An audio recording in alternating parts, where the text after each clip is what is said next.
Sa Matthew chapter 13 verse 36 to 40.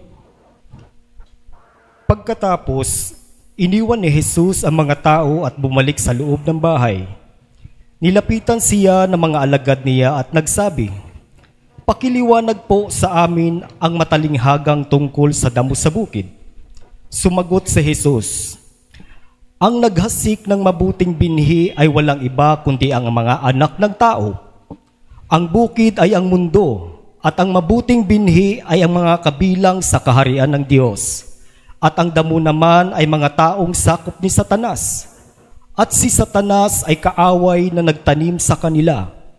At ang anihan ay ang katapusan ng mundo, at ang tagapag-ani ay ang mga anghel. At ang anghel, kung paano binubunot at sinusunog ang mga damo, ganun din ang mangyayari sa katapusan ng mundo." Amen. Thank you, Brother Dennis, sa ating pong pagbabasa ng salita ng Diyos. Hallelujah.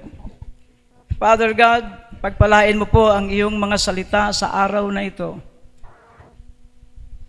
Itanim mo, Panginoon, ng masagana sa puso ng iyong mga anak, upang sila man, O Diyos, ay handang-handa na sa pag-aani na ikaw mismo ang nagtatakda. Pag-aani, Panginoon God, ng mga kaluluwa, mga kaluluwang para sa iyong kaharian sa langit, at mga kaluluwang para sa apoy ng impyerno. Dakila ka, O Diyos, na nagtakda ng mga panahon, at ang panahon ay malapit na. Malapit na nga ito, Panginoon God, na amin pong matunghayan. At salamat po sapagkat bukod tangi mo kaming tinawag at hinirang upang maging aanihin patungo sa iyong kaharian sa kalangitan. Salamat po sa banal na Espiritu Santo na siyang nagpapaunawa sa amin at naghanda sa amin, katuwang namin upang ihanda namin ang aming mga buhay para sa darating na anihan. Salamat po, dakilang Diyos. Salamat po sa iyo. Purihin ka at luwalhatiin ka.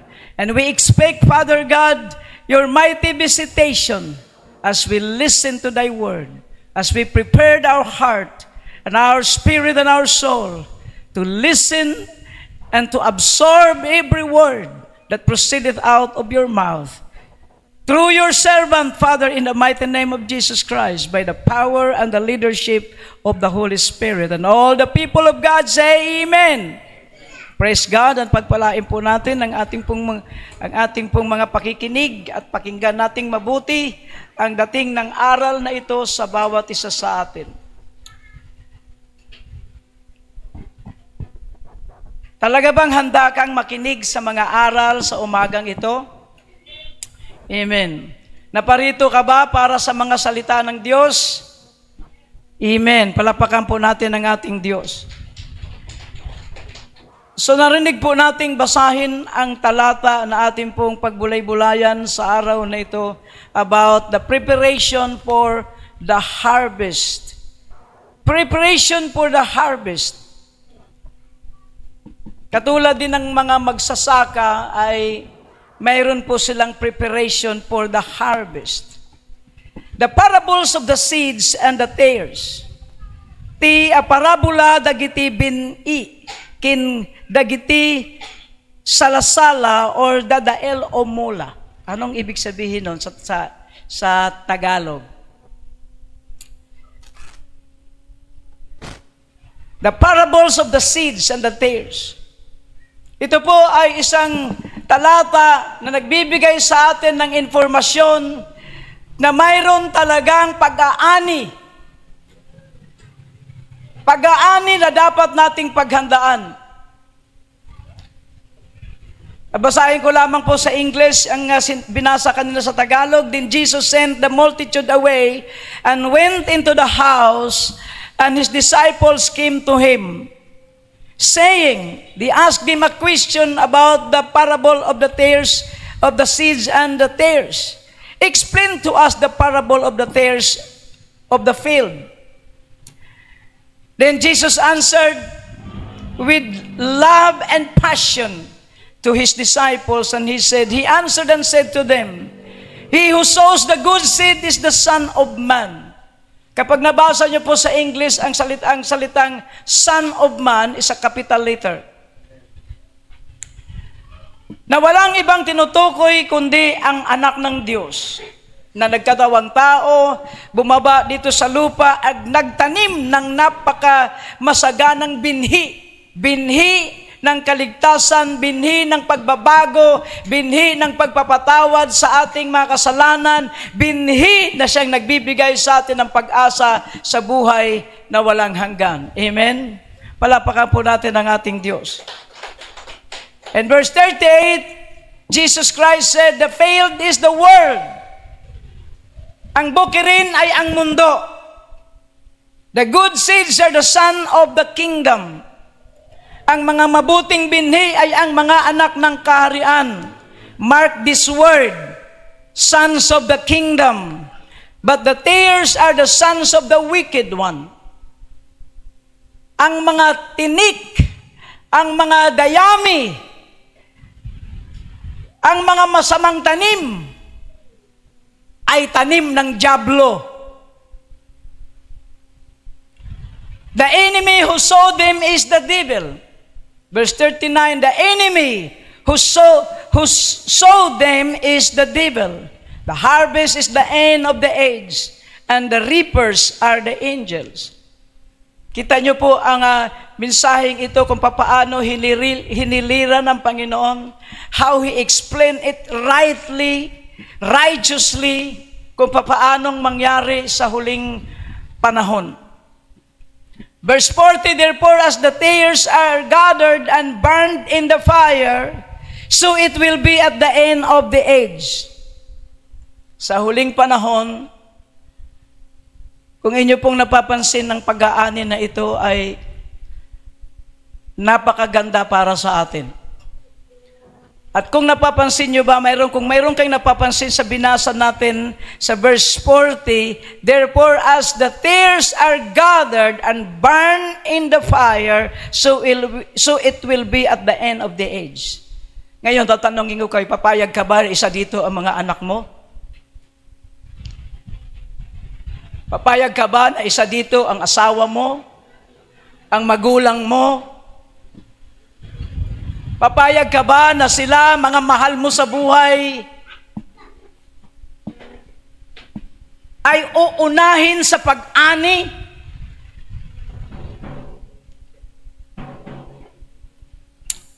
Ang sabi po sa ating binasa, mga minamahal, the enemy who sowed them is the devil.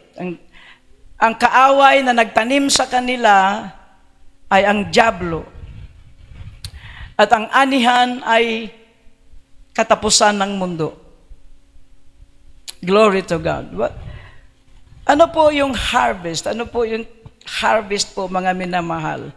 Bago po tayo magpatuloy sa kalaliman po ng ating pag-aaralan, harvest is the removing of any plant where it planted. When it is ready budded or already reaped enough for the harvest.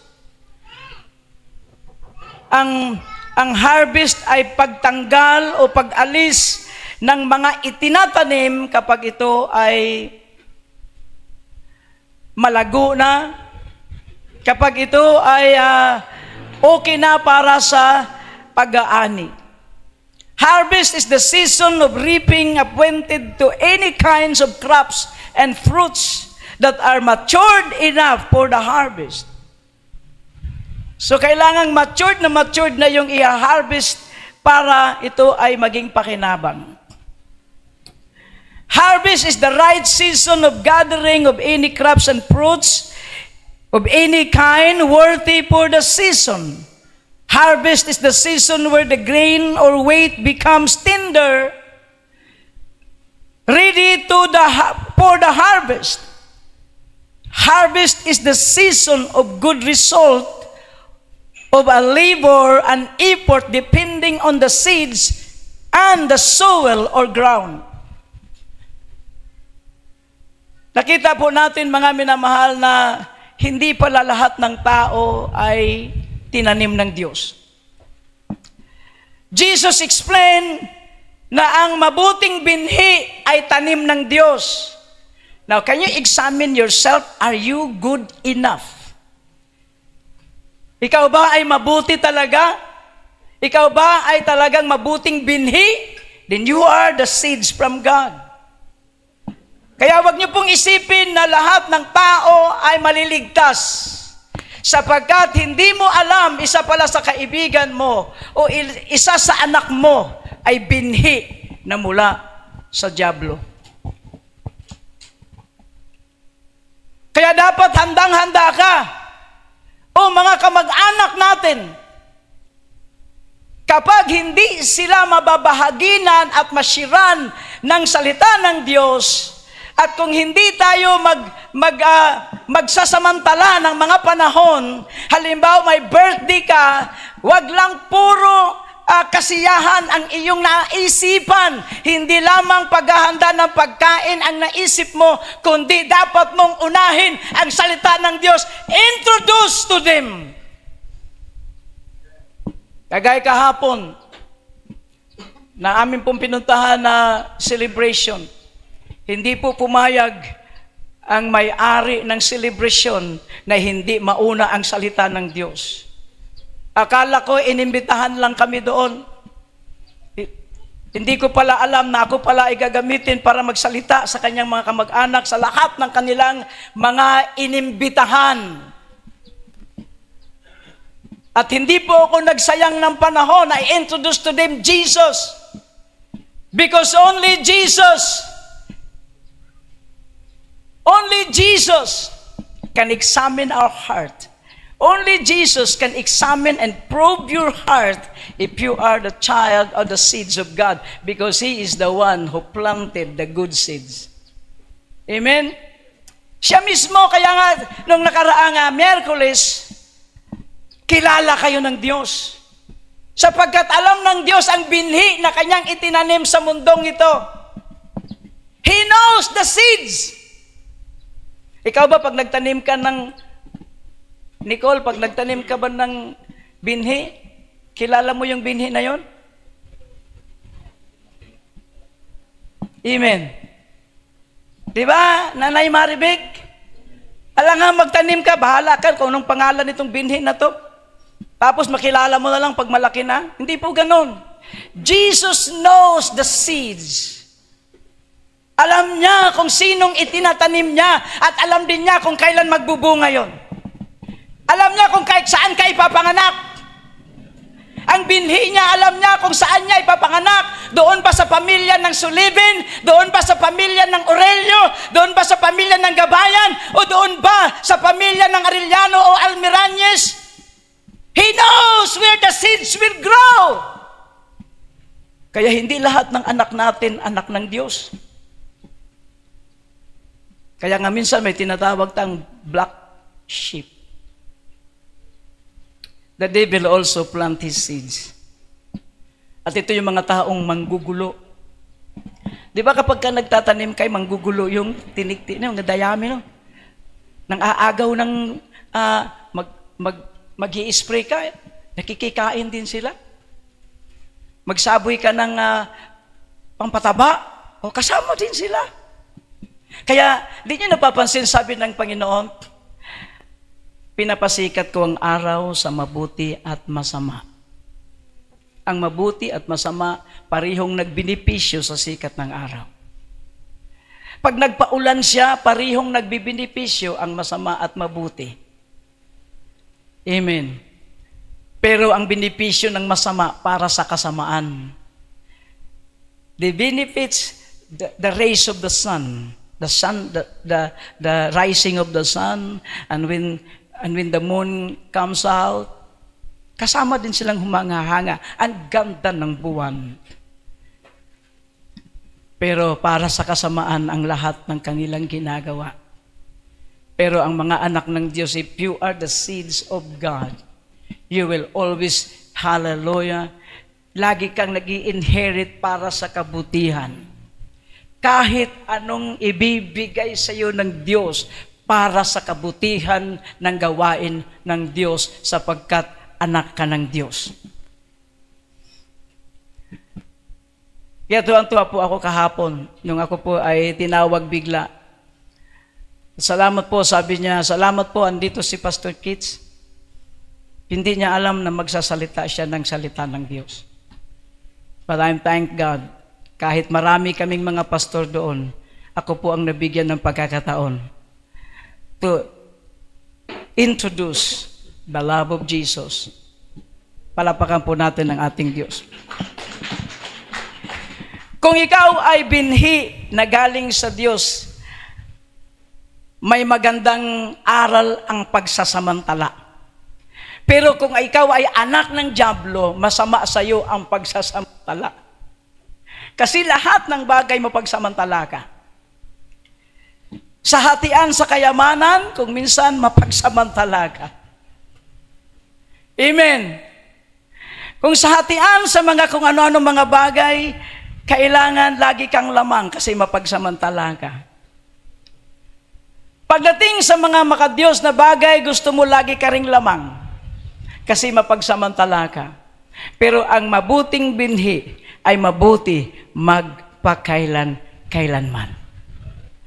Ano mang makamtan niya sa Diyos, ang iniisip niya, paano ako makatulong sa iglesia? Paano ako makatulong sa aking magulang? Paano ako makatulong sa aking mga kapatid?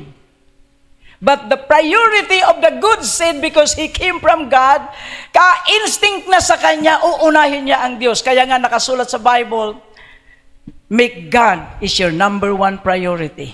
Because you belongs to God and you came from God. Amen? At mai-examine natin ang ating sarili kapag dating ng mga blessings, sino ba ang inuuna mo? Ang Diyos, ang bahagi ng Diyos o ang bahagi ng pamilya? Kapag ganon ang mangyayari, you are not a good seed. Because when you are a good seed, para sa Diyos, ang priority mo palagi. Palapakan po natin ng ating Diyos. Saan ba nagmula yung explanation ni Jesus? Basahin po natin ang Matthew 13, verse 24 to 30. Matthew 13, verse 24 to 30. Ito po ang sinabi ng Panginoon kung bakit may tinatanong sila, explain to us the parable of the tares of the field. Look at this in verse 24. In verse 24, the Lord says, another parable he put forth to them, saying, the kingdom of heaven is like a man who sowed good seed in his field. But while men sleep, his enemy came and sowed tares among the wheat and went his way. But when the grain had sprouted and produced a crop, then the tares also appeared. Ang mga tinik din ay tumubo. Sino ang nagtanim ng mga tinik? Ang kaaway. In verse 27, so the servants of the owner came and said to him, Sir, did you not sow good seed in your field? How then does it have tares? Di ba, Panginoon, mabuting binhi ang itinatanim mo? Bakit nagkaroon ng mga tinik? In verse 28, the owner of the field said, he said to them, an enemy has done this. The servant said to him, do you want us them to go and gather them up? Ang tinutukoy po nila yung mga tinik. Gusto mo bang bunutin namin ang mga tinik na yan? Ang sabi ng mga manggagawa. Then verse 28, he said to them, verse 29, but he said, no, lest while you gather up the tares, you also uproot the wheat with them. Huwag nyo muna silang tanggalin sapagkat pag tinanggal mo sila, baka pati ang mga palay o trigo ay kasamang matanggal o mabunot. Let them both grow together until the harvest. And at the time of harvest, I will say to the reapers, listen carefully. Glory to God. Let both grow together until the harvest. And at the time of harvest, I will say to the reapers, first gather together the tares and bind them in bundles to burn them, but gather the wheat into my barn. Look at this. Sino ang unang pupuksain? Jesus said, at the end, anihin mo ang masasama at itatapon sila sa naglagablab ng apoy. Anihin mo ang masasama. Unang nga anihin. Nakita nyo ngayon what is happening right now? Can you see the harvest of the evil people?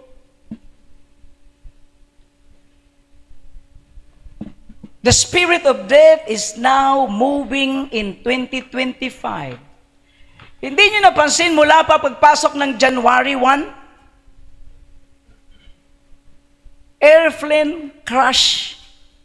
7 airplane crash just pagpasok ng 2025. Nung January lang. At napakaraming banggaan sa kalsada at sa tuwing may banggaan may namamatay. Ilan ang mga namamatay? Ang sabi po ni Jesus, unahin mo ang masasama.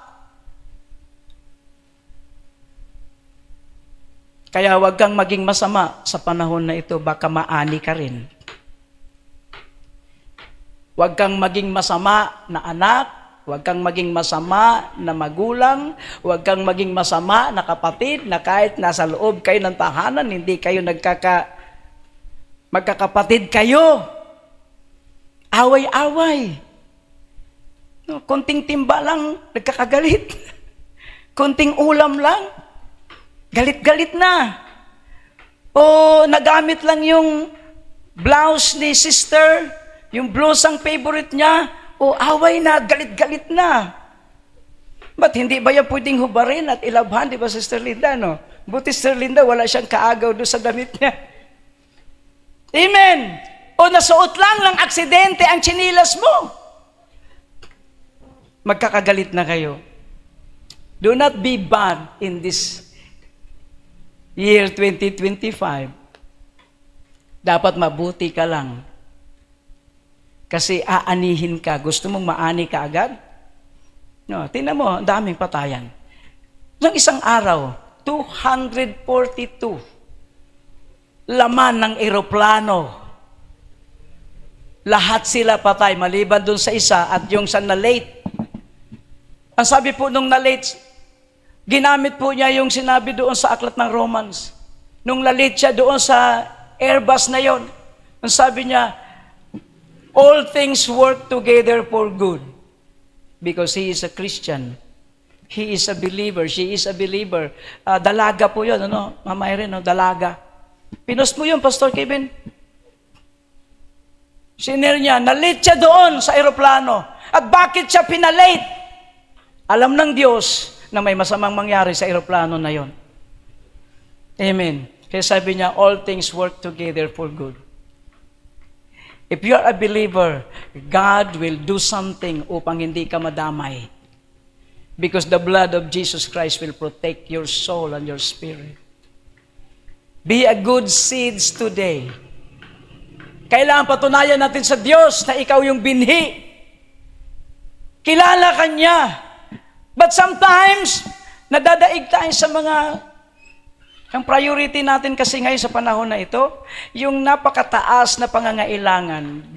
Grabe yung napakataas na pangangailangan ngayon. The needs of the people ay talagang sobra kataas ang pangangailangan. Kaya kung minsan hindi mo na magiging priority ang Diyos, amen. But you are always a priority to God. Ikaw palagi ang kanyang priority. Kahit hindi natin siya minsan priority, minsan ang priority natin, unahin yung magulang, saka ka na lang, Lord, makapaghintay ka naman eh. Yan, ganon ang ginagawa natin. Amen? Glory to God. Dapat po, mga minamahal, we must, hallelujah, to prove to God na tayo ay kabilang sa mabuting binhi. Then ang sabi niya, patuloy po natin doon sa verse 31, sa 30 lang.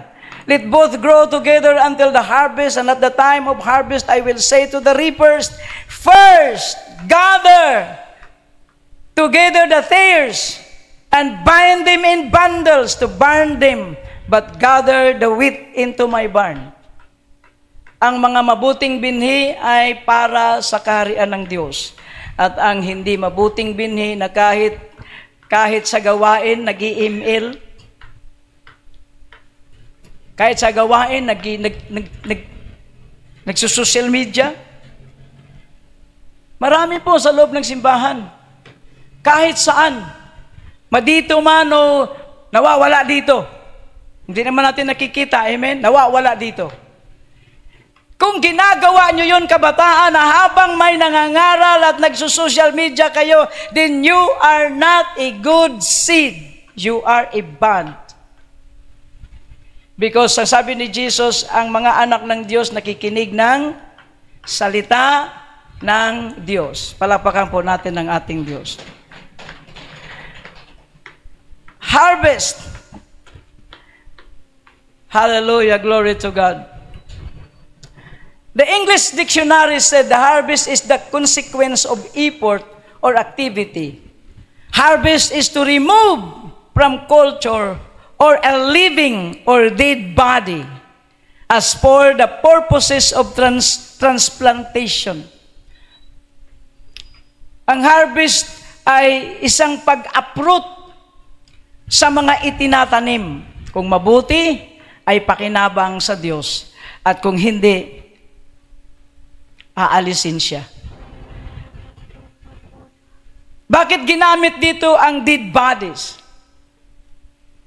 Ang harvest ay pag-aalis, to remove from culture. Di ba yung kultura yan eh? Yung pagtatanim. Amen? Kultura yan. Ginagawa yan literally. But ito po ay magandang ilustrasyon para po sa spiritual realm. Kultura na ito ay talagang aalisin para tataniman uli. Pagka ito ay nabunot na lahat, kaya nga tinawag ito or dead bodies. Dead bodies ng mga plants. Aalisin yan o kasusunugin at pagkatapos tataniman muli. Ngunit ang harvest po na itinakda ng Panginoon ay isang dakilang pag-aani na ikaw ay tatanggalin dito sa mundong ito at ililipat ka sa kanyang kaharian sa kalangitan. Palapakan po natin ng ating Diyos. But there is a principles of harvest. Mayroong prinsipyo ang harvest. Ano po ang prinsipyo ng harvest kung kayo ay kung kayo ay sanay sa bukid, alam nyo kung paano ang prinsipyo ng harvest. Amen. Do you know the principles of the harvest? Dagiti prinsipyo ti panag-ani. Siguro mga Ilocano nakaintindi na. There is a principles of the harvest. Dagiti prinsipyo ti panag-ani. Ano ang prinsipyo sa literal? Bago mag-ani, hinihintay nila yung huling ulan. Para lalong mataba yung kanilang mga pananim. They are praying, ang mga magsasaka ay nananalangin ng huling ulan before the late autumn. Before the late summer. Naghihintay sila o nananalangin sila.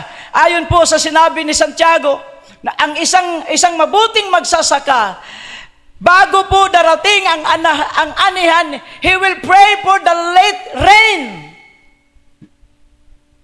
Para malambot kung papaanong nagtanim, gusto nila ng ulan. Kapag nagtatanim sila, ganun din sa pag-aani. They want the late rain, huling ulan, the latter rain. Hallelujah! Para ang kanilang aanihin ay masagana, malambot ang lupa kapag binubunot nila ang kanilang mga pananim.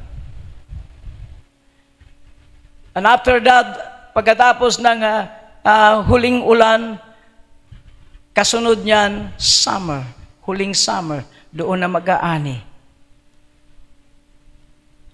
That's the number one principles. Sa spiritual, dapat din nating idalangin sa ating sarili na bago nawa ang harvest ng mga anak ng Diyos para ilipat sa kalangitan, you need also the last poured out of the Holy Ghost. That's why God promised that in the last days, He will going to pour out His Spirit, not the spirit of any apostles, not the spirit of any pastors, not the spirit of binihin o kung sino man dyan. My Spirit I will pour out on the last days. We need it. We need the latter rain. Yun yung huling ulan na kanyang ipinangako, at kung hindi mo yun nanaisin, I cannot judge you. But only the Holy Spirit can judge us on the last day. Amen? Kaya kailangan mong maranasan ang huling buhos ng Espiritu. As you see the day approaching, na grabe ngayon, grabe. Wars and rumors of wars, hindi na natigil ang digmaan sa Ukraine against Russia. Hindi na natitigil ang digmaan against the Jew and the Palestinians. Ngayon dumarami na, mayroon pang Yemen, mayroong Iran, mayroong Syria, and then the Pakistan and the Indian people.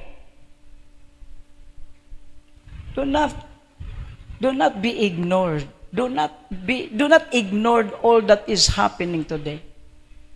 Huwag niyo pong baliwalain ito, bigyan niyo po ito ng pansin. Kasi kung hindi mo ito bigyan ng pansin, tulog ka. Hindi mo nararamdaman ito. Kapag hindi mo nakikita ang mga nangyayari ngayong kaibigan, paano mo ihanda ang sarili mo? Then the second is before the harvest, the principles of the harvest. Secondly is the late summer. We need the summer. Glory to God. Maudi ay lawas this summer. Lawas, tama ba? O lawas? Lawas? Lawas. Glory to God. Number 3, budded and tender. Kailangan lumalago ka. Budded and tender. Napusakin na loom.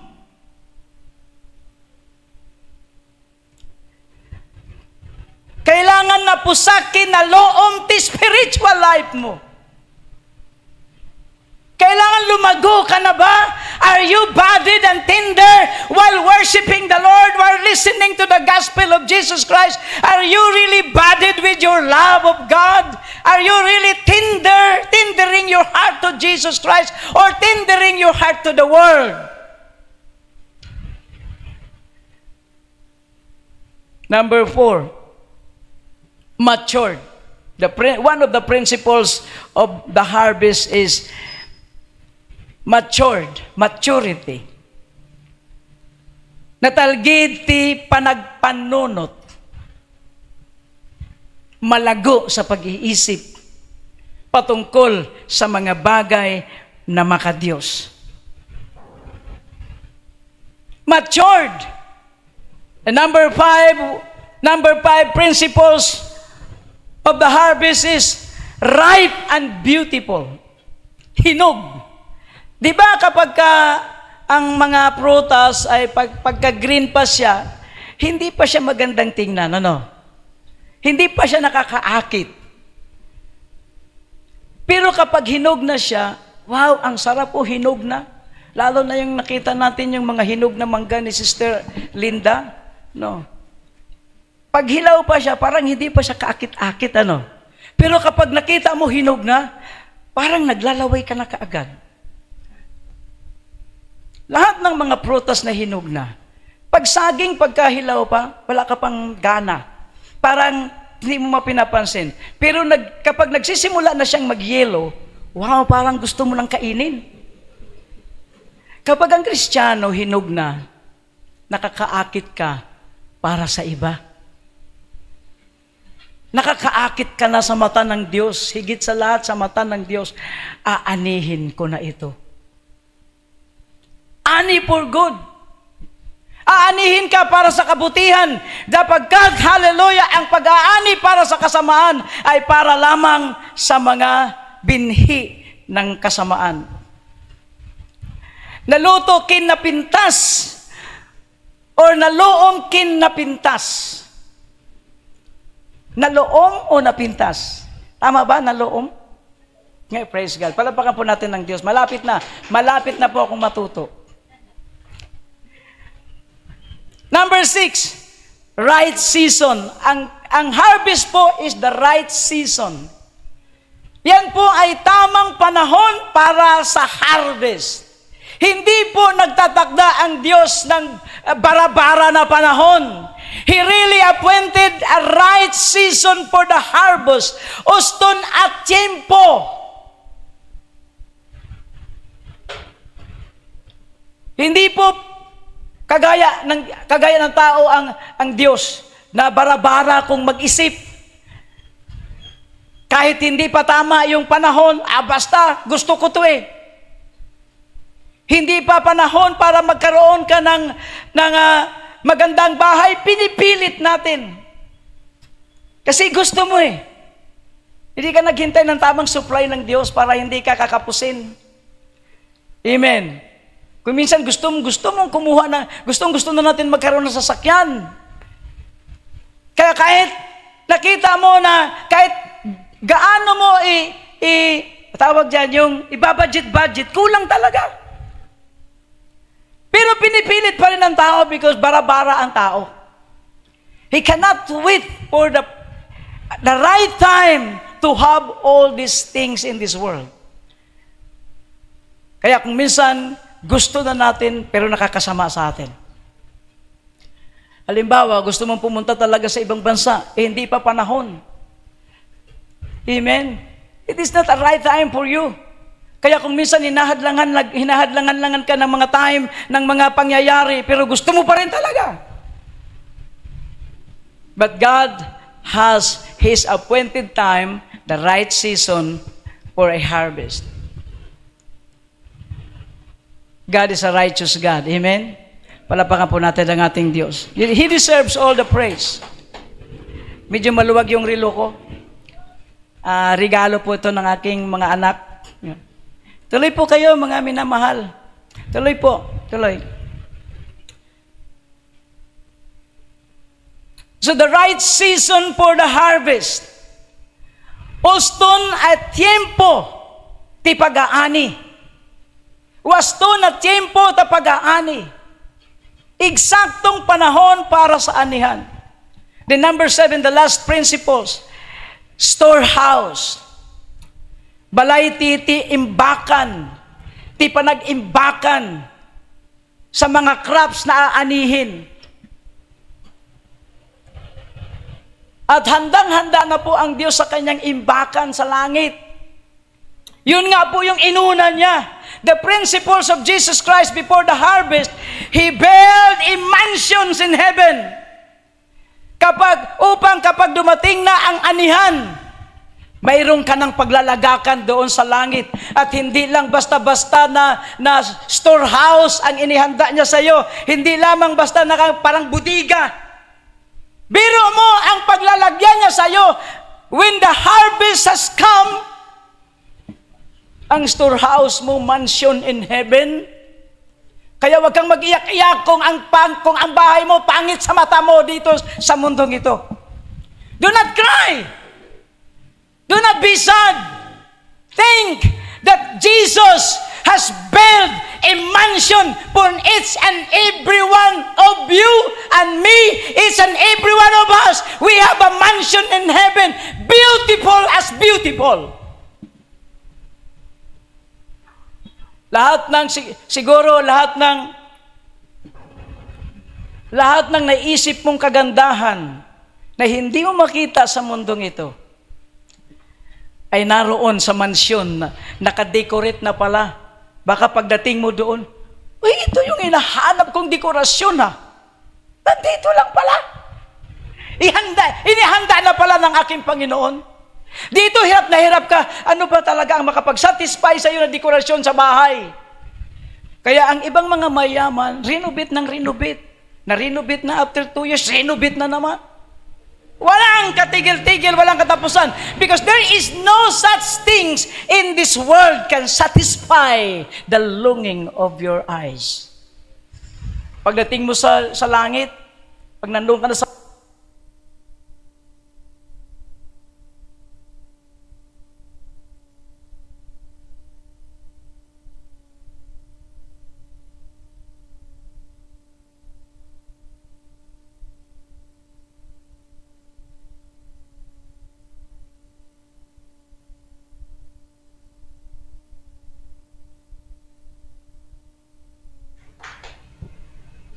welcome to our dear sisters. Yan. Palakpakan po natin sila, nakarating sila ngayon. Sila po yung kapalit sa mga daming absent ngayon. Thank you. So, adati balay imbakan sa kalangitan. These are the principle of the harvest. Dagiti prinsipyo ti pag-aani. But these are also good illustration of the harvest in the spiritual realm. God has planted good seeds on the earth and waited so long for the acceptable time for the seeds to grow, bear much fruit until such time of the harvest comes. Naghihintay ang Panginoon, napakahaba ng pasensya ng Diyos. Kaya sabi ni Apostle Peter, nagpapasensya ang Diyos para lang sa ating lahat. Napakahaba ng patient ng Lord para lang sa atin. Hinihintay tayo, kailan ba lalago si sister? Kailan ba lalago si brother?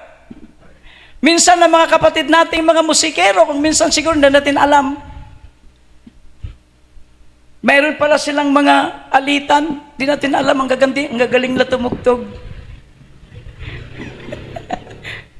Amen? Who knows the heart? It is God. Minsan hindi natin alam, nandito tayo nakaupo, pero may masama pala ang loob natin sa kapatid natin, sa katabi natin. Pero naman, wala ngayon, wala dito. O, tingnan mo nga yung kapatid mo sa mata, tingnan nyo kung wow, praise God, amen. Glory to God. Wala sama ng loob? Wala? Okay, sabihin po, malinis po ako ngayon, Panginoon. Para sa iyo. Yan, palapakan po natin ng ating Diyos. God is really expecting the good fruits for the season of harvest. Sa palagay mo, anong expectation ng Diyos? If you are God, anong expectation mo sa mga itinatanim mo? What is your expectation? Siyempre, kapag ikaw, kung sa literal, kapag nagtanim ka, ang expectation mo, tinatanim mo pa nga lang minsan, di ba? Nagtatanim ka pa lang ng mangga, buto pa lang siya na mayroong kunting tubo na. Ang sabi mo na kagad sa expectation mo, matamis ka. Anong expectation mo pag nagtanim ka ng mangga? Maasim ka. Ganon ba? Di ba? Hindi. Matamis ka. Kapag lumaki ka, magbunga ka ng matamis at marami.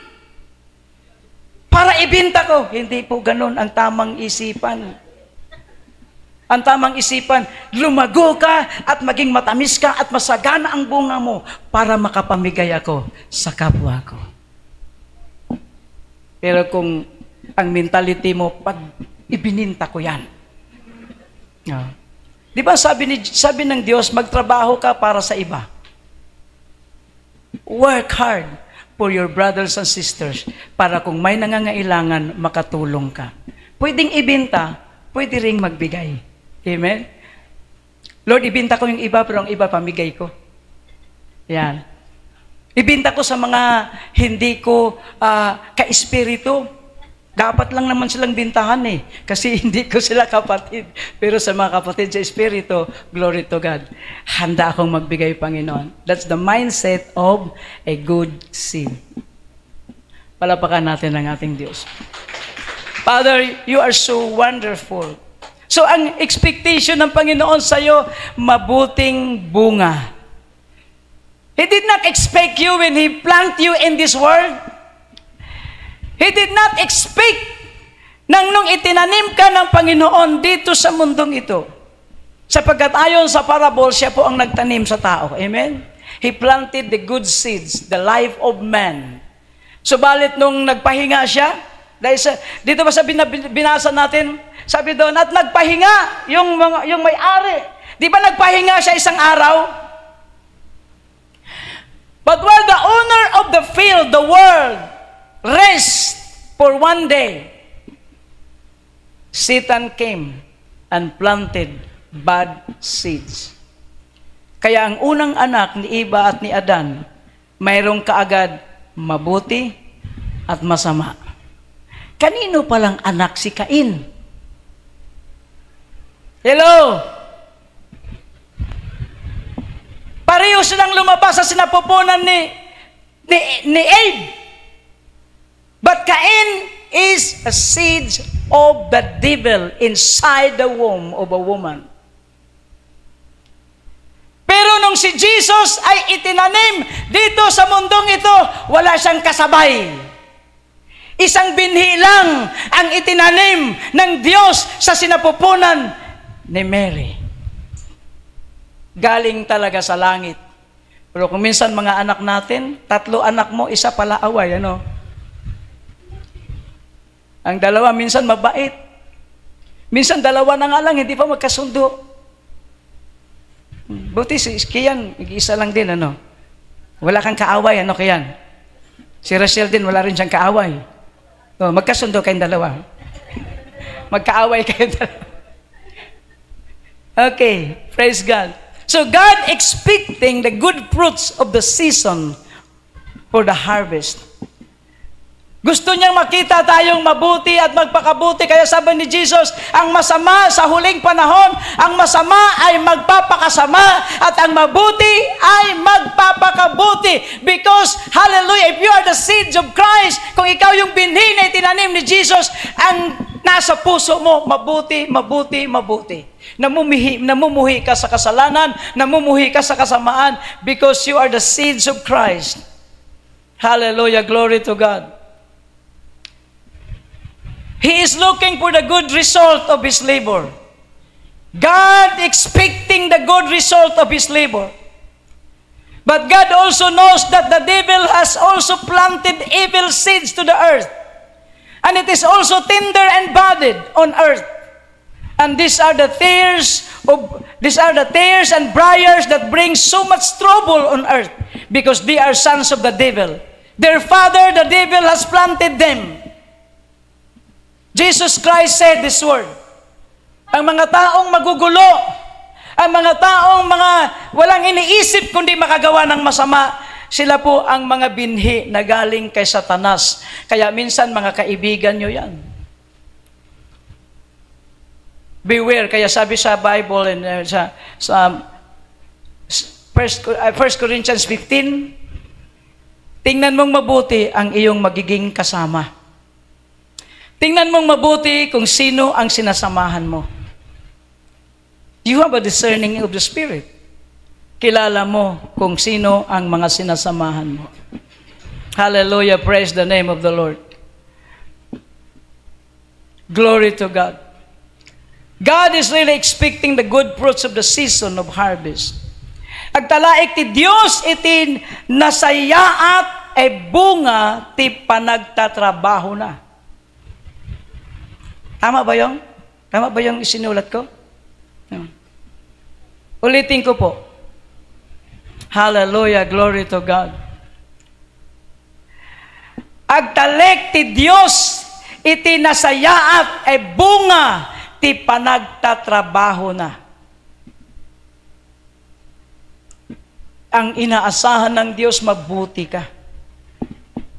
Amen. Kayo mga kabataan, ang inaasahan ng Diyos sa inyong mga magulang, masaktan man kayo o hindi, dapat maging mabuti pa rin kayo sa magulang nyo. Amen? Hindi ka mambigyan ng baon, malapit na po kasi ang pasukan. No, may pasukan na naman ngayong Lunes. Ano, Kim? Kapag nakalimutan ng lula mo, ay, wala na bang lula mo?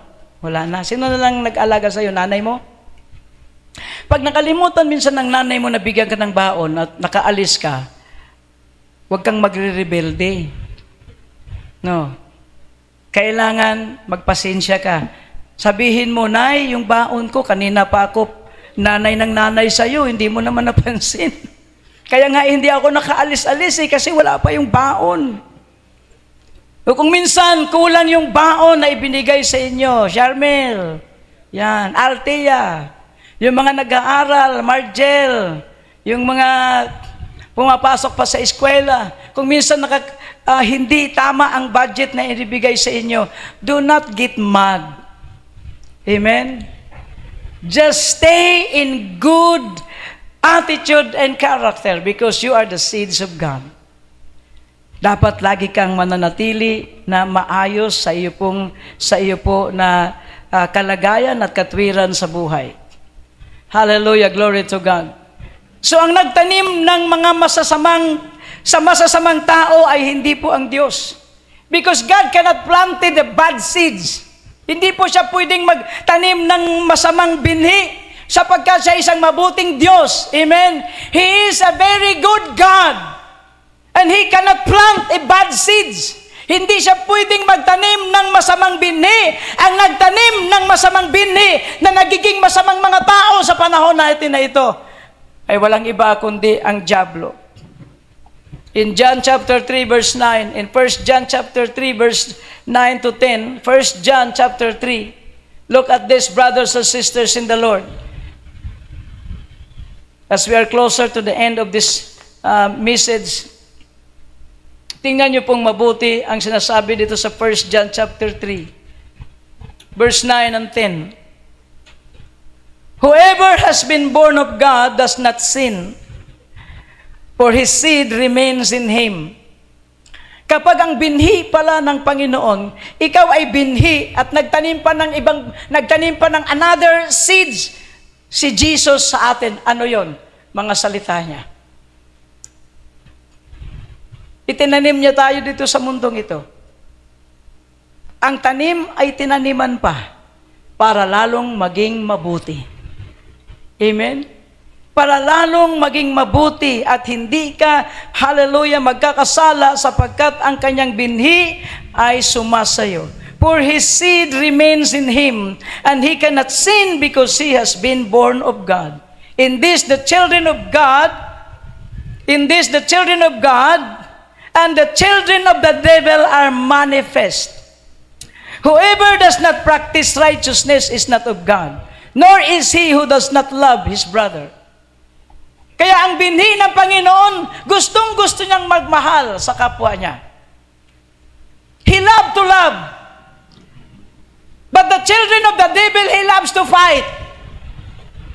Kasi parang sikat siya kapag nakapang-api siya. Kapag nananalo siya sa away, parang sikat na sikat siya. Di ba hinahangaan yung mga maldita sa loob ng eskwelahan? Ang daming kaibigan ng mga maldita, ay dito ako makikipagkaibigan kasi secure ako dito. Kasi ang tapang nito Atapang atao. No. Atapang atao, dito ako makikipagkaibigan para hindi ako mabuli. Yan. Pero hindi mo alam ang iyong ginagawa. Nakipagkaibigan ka pala sa anak ni Satanas. Hallelujah, glory to God. Ulitin ko po sa pagbasa para maintindihan po natin at maitanim sa tablita ng ating mga puso. Whoever has been born of God does not sin, for his seed remains in him. Sapagkat mananatili ang binhi ni Kristo sa iyong buhay at sa puso mo. And he cannot sin because he has been born of God. In this, the children of God and the children of the devil are manifest. Dito mo makikita, ikaw mismo makakatunghay, ikaw mismo makakaalam, makikita mo mata sa mata kung sino ang mga anak ng Diyos at kung sino ang mga hindi anak ng Diyos. Dito makikita, sabi niya, hallelujah, and in this will manifest the children of God and the children of the devil. Kaya kahit sa loob ng simbahan, palaaway ka pa rin, examine yourselves.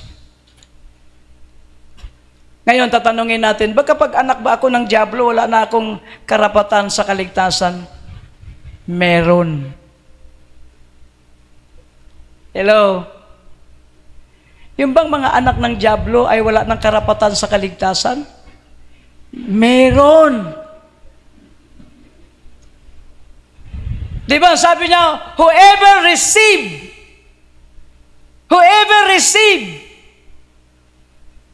the name of Jesus, patatawarin niya ang lahat ng kanyang kasalanan. Because Jesus came to save the lost souls. Tayo man din ay kabilang sa mga masasama. Kung tatawagin din tayo noon, mga anak ni Satanas. Kupit dito, away doon, reklamo dito, reklamo doon. Kahit hanggang ngayon, marami pa ring reklamador. Kapag nautusan maglinis sa simbahan, buti na lang walang nag-uutos dito. Glory to God. Voluntary po ang paglilinis. Amen? Praise God. Palapakan po natin ang ating Diyos. The sons of the devil are also manifested. Alam niyo po ba na may panahon na kapag ikaw ay namatay sa panahon na ito at ikaw ay umiibig sa Diyos, blessed ka. Sabi po sa Revelation chapter 14 verse 12 to 13, blessed are the dead who die in the Lord from now on. When you receive Jesus Christ and death comes to you, blessed are you when you know Jesus. Blessed are you. Amen? Kaya huwag tayong malungkot kapag ang isang tao nating mahal sa buhay na nakakilala sa Panginoon, na nakaranas ng kamatayan, blessed are that man.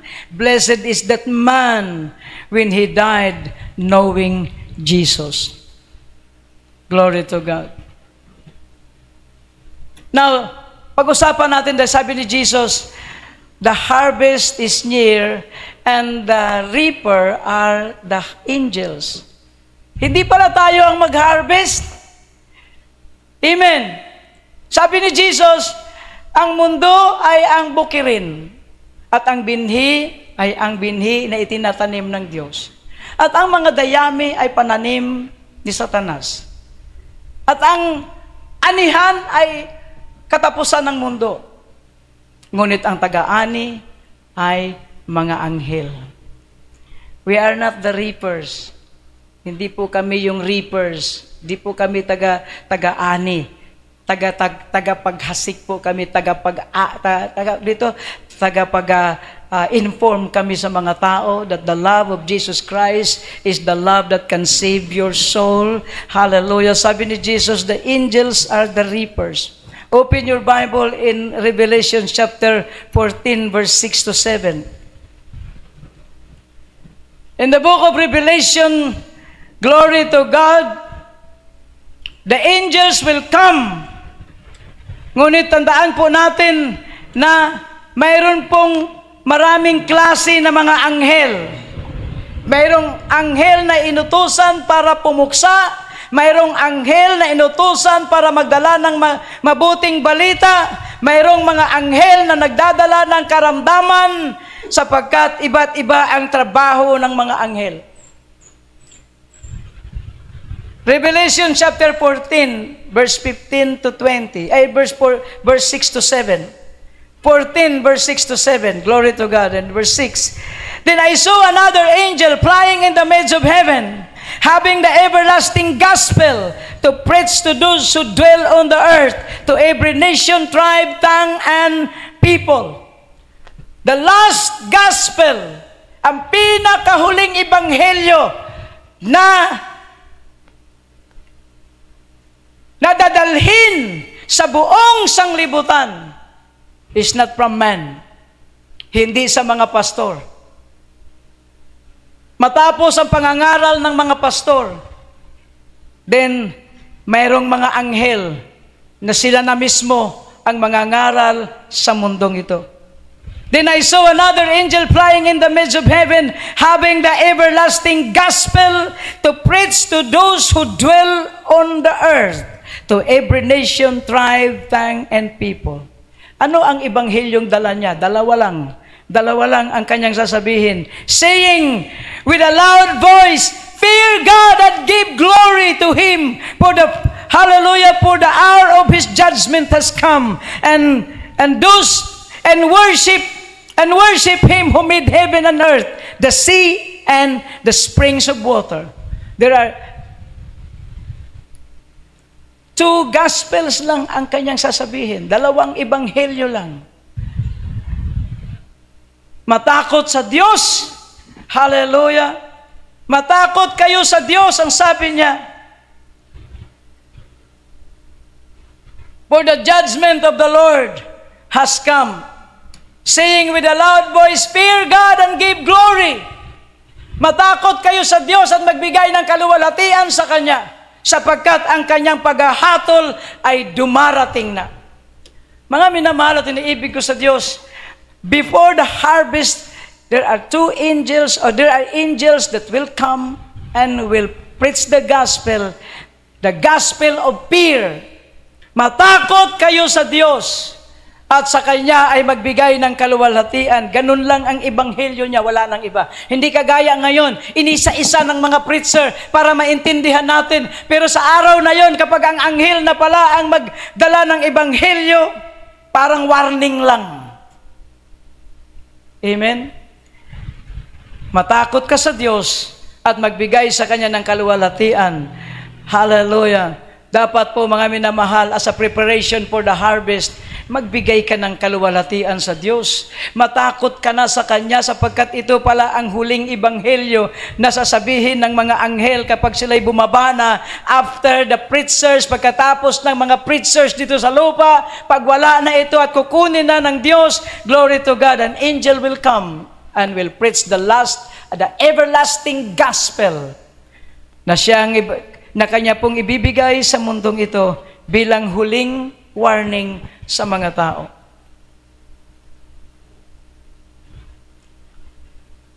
Hallelujah, glory to God. Look at what's happening now sa panahon na ito. Kagaya po ng sinabi ko kanina before we stand, dapat pansinin mo po ang mga nangyayari ngayon. Look at what's happening today in our days. So many accidents. Oras-oras. Habang siguro tayo ngayon ay nandito sa loob ng simbahan, may mga nangyayaring masasama sa labas. May mga nangyayaring accident, kung ano-anong mga kalamidad na dumarating ngayon. Do not ignore this time, brothers and sisters in the Lord. Kung dito mainit, baka may hailstorm sa ibang bansa. There are so many accidents. Hailstorm, tornadoes, wildfire, wars and rumors of wars, sickness. Don't ignore all these things. Huwag ka pong magbabaliwala. Saan ay paglipat-lipatan amin dagitoy na pasamak. Huwag mong baliwalain ang mga nangyayari. Ewan ko kung tama itong sinulat ko sa Ilocano. Saan paglipat-lipatan? Yung wag kalimutan, di ba? Tama? Huwag mong kalimutan ang mga nangyayari ngayon. Amin dagitoy na pasamak. Huwag mong kalimutan, huwag mong i-ignore. God said, do not ignore what is happening today because this is the beginning of the birth pain of a woman. Malapit na po ang kapanganakan ng panahon ng ating Panginoon. We must to prepare ourselves for the harvest. Masapol, isagani tayo. Yes. Masapol, isagani tayo. Isagana? Oo, bakit isagani ito? Pangalan nito ng lalaki. Masapol, isagana tayo, bagbagi tayo, para iti panag-ani. Ihanda natin ang ating sarili. Amen. Kaya kung ikaw po ay talagang naniniwala sa end of the world, the harvest, dapat, wala ka nang dapat intindihin. Hayaan mo na lang na marami kang pera. Hayaan mo lang na marami kang damit. Hayaan mo lang na will supply ka ng Diyos, but do not put your attention to all the things that God allowed you to have. Naintindihan po natin? Huwag mong ilagak ang sarili mo doon sa mga bagay na inalaw ng Diyos na nasa iyo ngayon. Marami ka ng salapi. Do not put your love in it. Nakakabili ka na ng masasalap na pagkain. Do not put your love in it. Nakakabili ka na ng gusto mo sa Shopee. Do not put your love in it. Put your love always in God. The things that God has given to us cannot save us. Yan ay pangako lang niya sa atin yon na I will supply all your needs. Pero kung minsan naging masama pa yung supply all your needs, dumating nga yung supply all your needs, wala ka na sa midweek service, wala ka na sa mga ibang gatherings, panglinggo ka na lang, nasaan ka? Kung minsan yung supply, dumating nga, ibinigay ng Diyos, pero nababawasan yung time at oras mo sa Diyos. Dapat kapag binigay ng Diyos ang lahat ng gusto mo para sa Diyos, kapag ibinigayan ng Diyos sa iyo, do not, huwag mong bawasan ang oras mo sa Panginoon. Dapat nga, lalo ka pang nagdagdag ng panahon mo sa Panginoon kasi tinugon ng Diyos ang panalangin mo. Ang problema sa tao kapag tinugon na, wala na siya. Yung oras niya, wala na. Dati, sa loob ng isang linggo, may 6 na oras siya. May midweek service, may Friday, may kung ano-ano pa. Pero pagka nandyan na, linggo na lang siya. Minsan late pa. O minsan nagmamadali pang umuwi. Hindi pa tapos yung benediction. Wala na. Why? Because God is not any longer His priority. His priority is the things that God allowed him to have. And that's a problem. Problema po yung malaki. Napakalaki pong problema yan. Kaya hindi ako humingi ng Diyos na pagyamanin mo ako. Baka makatulad lang ako sa mga nakikita ko ngayon. Kaya beware ka, Pastor Kevin.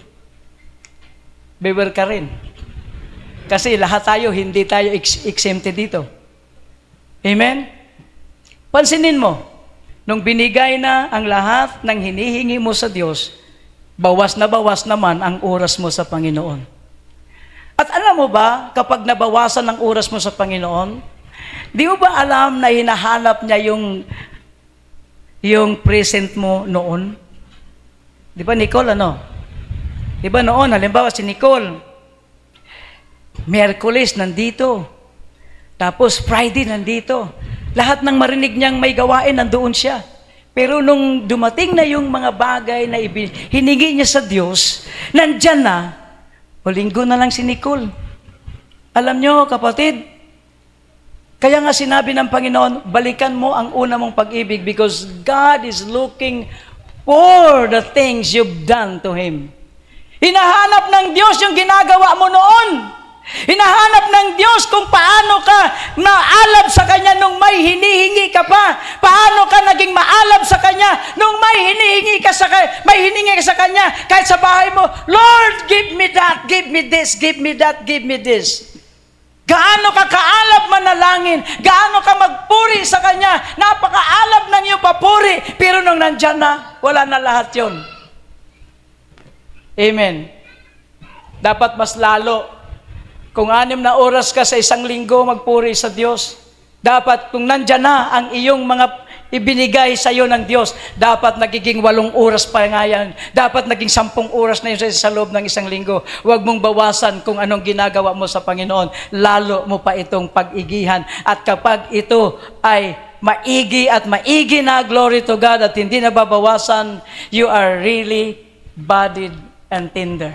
The love of the Lord are really budded and tender. Lalong naguglom. Pero kapag binawasan mo, imbis lumago ka dahil tinugon ka ng Diyos, anong nangyari? Nalalanta.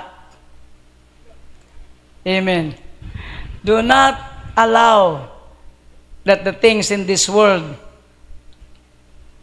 ay magsisiparit sa iyo sa lahat ng oras mo sa Diyos. Tayo pong lahat ay tumayo, mga minamahal ko sa Diyos. It's 11:23. Harvest. Lord, prepare us for the harvest. And let the 7 principles of Father God of our attitude shall come to pass. Let the first principle, the latter rain, ay maranasan namin, Panginoon. And this is my number 1 petition to you, Father God. This is my number 1 petition that these people, before the harvest, ay makaranas ng huling ulan ng iyong presensya, ng iyong pangakong Espiritong Banal na ibubuhos mo sa bawat nanampalataya sa iyo. Let the latter rain, timaudi at tudo, ay maranasan namin, Panginoon, before the summer comes. Yes, Father God, before the harvest, let the latter rain comes to us.